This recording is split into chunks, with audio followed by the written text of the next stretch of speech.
So I'm going to close this section of the presentation with a comparison of my own moral and philosophical logic with that of one of the founding fathers of America to show you that I do not place these men on pedestals.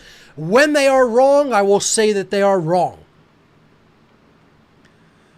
So one of the authors of the Second Amendment, James Madison and George Mason, okay?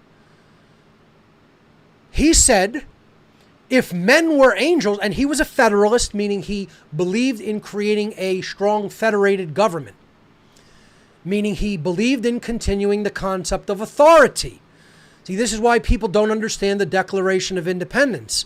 They said when any government becomes destructive to the aims of human freedom, which is under natural law, that we have the right to alter or abolish it.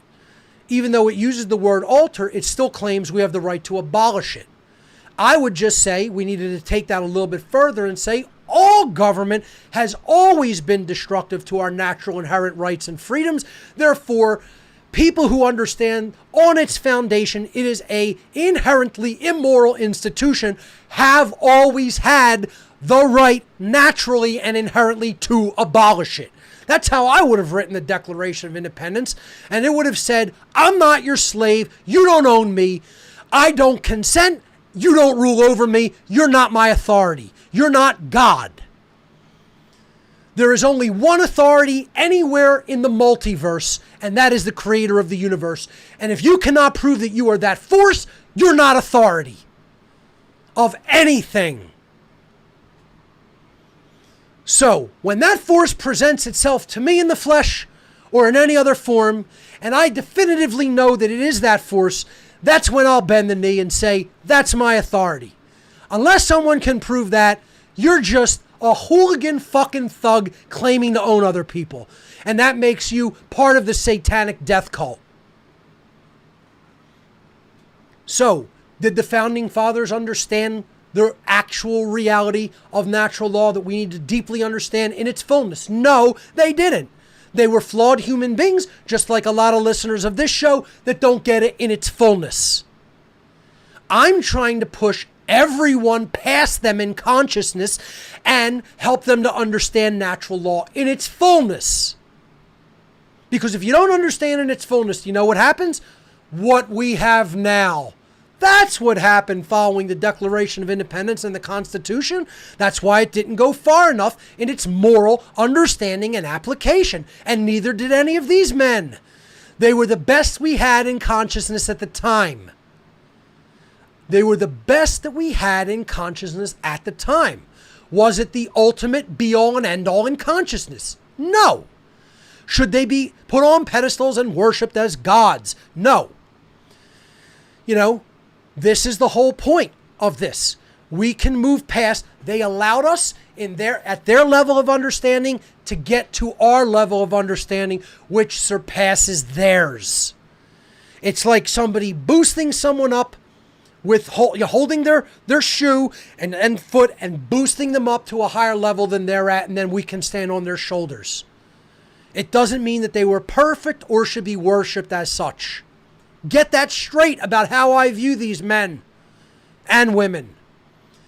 You know, I don't place them up on pedestals and never have. And if you think that's true, you haven't actually listened to what's being said. You've interpreted it according to your false understanding of it, your erroneous and incomplete understanding of it, because you take sound bites and you run with them. You don't listen to the fullness of what I've said by watching every episode in its entirety. And then you think you understand what I've said and you have an incomplete understanding of it.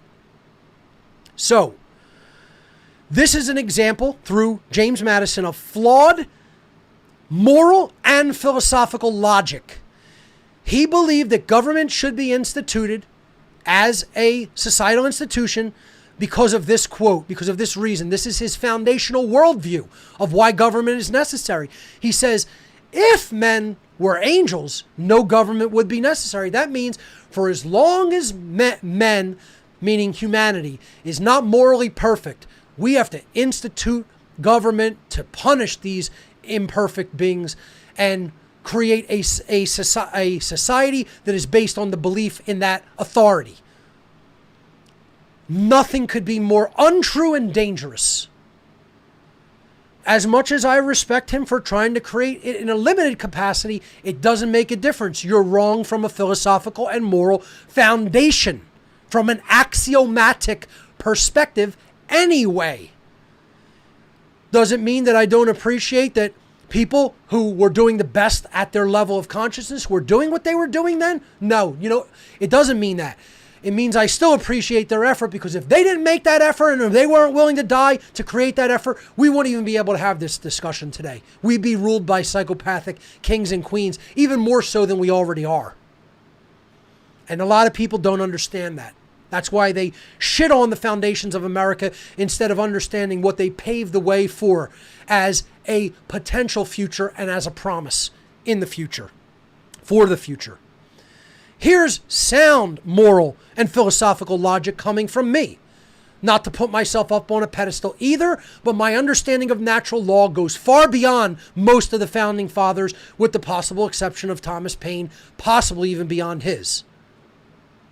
Here's my retort to James Madison's quote, "If men were angels, no government would be necessary." I correct that lack of understanding of natural law and moral law, and I say, since humans aren't angels, none are fit to rule. Read it a million times if you have to. Since humans aren't angels, and they most certainly are not, including myself. Since humans aren't angels, none are fit to rule. To even make the claim that you are the authority of anyone, or that you have authority over anyone, is such unmitigated hubris and gall that you think you're the God of creation and eternity. To even condone it, which is what the supporters of police do, to believe that others are gods and they have the right, you're a condoner of blasphemy. I would say most of those people in this country, you claim you're Christian and you are shit Christians. You are fake ass shit Christians. You don't know the definition of true Christianity. The Christ of your Bible would wipe his ass with your face. Okay? That's what he'd do to you. He wouldn't take out the switch and beat you like the money changers. He'd take a big dump on your face. All right? Because you're fucking immoral trash, claiming to be Christian.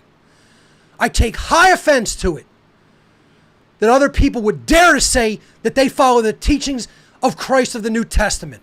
And you want to say you're Christians. You're pond scum. You use that term, Christ, in blasphemic terms. And I'll make it religious if you want to make it religious. All the Christians out there that believe in the authority of the government, it's 100% blasphemy. It's idolatry is what it is in your own religion. I don't believe in your religion. I believe in the religion called truth, which the creator of the universe placed into effect by law. And I believe in coming into an understanding of those laws and bringing our behavior into alignment with them. That's my religion, and that's the only true religion. There is no other true religion. You've turned the teachings that are attempting to align behavior with that into a religion, put up a whole bunch of nonsense around it in the form of religious trappings, and then you want to call yourself Christian. See my presentation, fake-ass Christians, because that's what people who believe in this junk are. You're believers in junk trash religion. And it's blasphemy against the God of creation and the even concept of Christ in the New Testament. It's idolatry and blasphemy. And I'll say that right to the people who watch this show or who have ever watched this show calling themselves Christians. You're trash. You're Christians of nothing. You're Christians in name only, and you're trash.